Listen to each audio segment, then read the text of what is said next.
بخير يا رب. النهارده بقى هعمل لكم طريقه عمل الرقاق الفلاحي بقى. معايا هنا حوالي 3 كيلو دقيق. على حسب الكميه يا جماعه اللي انتوا حابين تعملوها، كيلو 2 كيلو. دي حسب ذوقك انت. انا هنا بعمل 3 كيلو ليه؟ عشان خاطر بحب اعمل بقى صينيه رقاق باللحمه، وهعمل رقاق باللبن، والاولاد بيحبوا يقرقشوا بقى وهم قاعدين قدام الفيلم، فبعمل ايه الكميه الكبيره دي. بس انتي بقى براحتك تعملي ايه الكميه اللي انت عايزاها. انا هنا معايا 3 كيلو دقيق. هبدا بقى احط لهم شويه ملح كده اهو عشان يبقى حلو كده، عشان لو حبينا نقرقشه كده واحنا قاعدين ما تبقى جميل. خلاص. وهحط حوالي معلقتين من الزيت علشان خاطر وانت بتفرديها يتفرد معاكي بكل سهوله. خلاص. والميه يا جماعه على حسب ما انت هتعجني، عشان خاطر لازم العجينه بتاعتنا تبقى ناشفه ما تبقاش طريه، علشان خاطر وانت بتعملي اللي بتفرديها ما تحتاجش مننا دقيق كتير، فعلشان خاطر ما نحطش دقيق كتيره في العجن واحنا بنفردها، فتحاولي تنشفي على قد ما تقدري العجينه.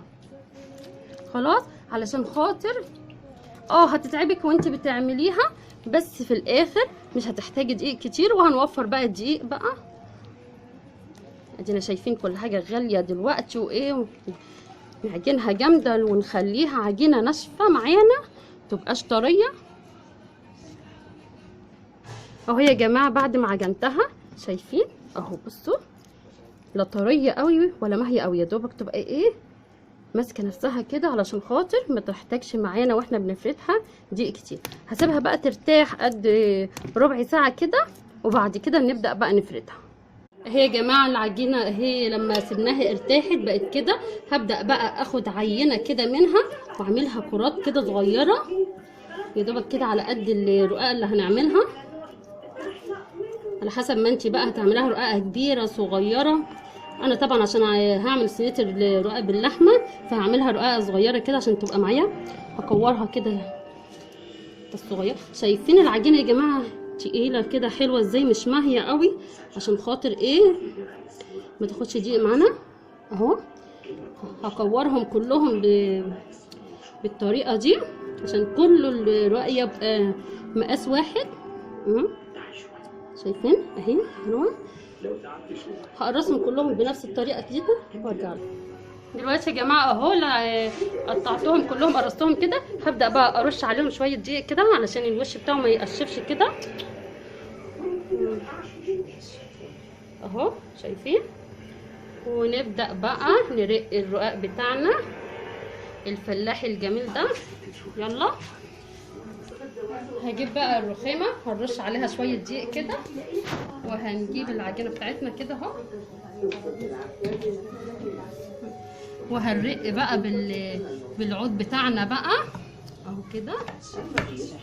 نعمل كده بصوا، برق انا الرقاقه بصراحه تبقى جميله جدا اهو، بالراحه كده وتشدي معاها. شايفين؟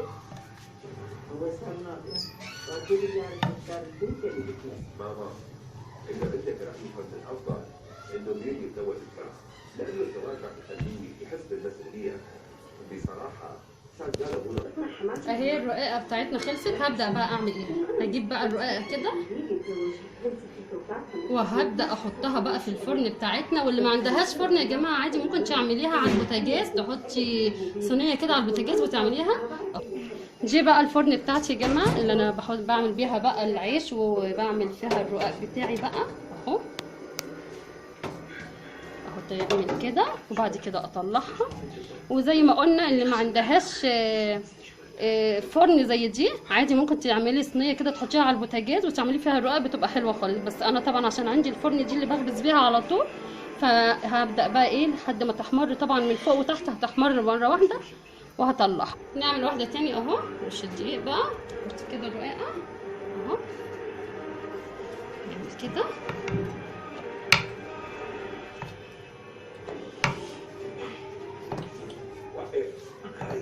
ربنا خلاتها وهيك عملت فينا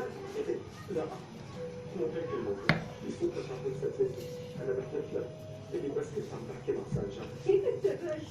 لحد ما تستوي اللي معانا نكون عملنا غيرها على طول بسرعه كده. شو بدي اعمل بعد عمتك كثير خجلانه بالحال. شوف اللي بتكون احسن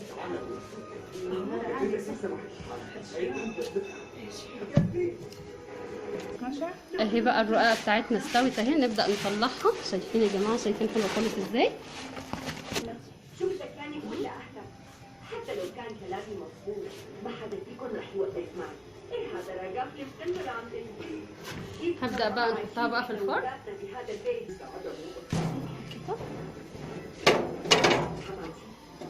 كده اهو تستوي واعمل غير.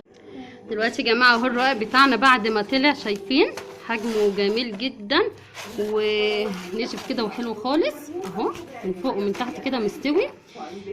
ان شاء الله يا رب يكون عجبكم بقى. تحبوا بقى تاكلوه كده اهو باللبن كده بيبقى جميل جدا. وان شاء الله كده حلقه تانية هعمله لكم باللحمه المفرومه بطريقه جميله جدا وبسيطه هتعجبكم خالص. وهو بقى الرقاق بتاعنا كده يا رب يعجبكم. يلا بقى لو ما تنسوش بقى تعملوا لي لايك واشتراك في القناه بقى علشان خاطر تكبر بيكم. والسلام عليكم ورحمه الله وبركاته.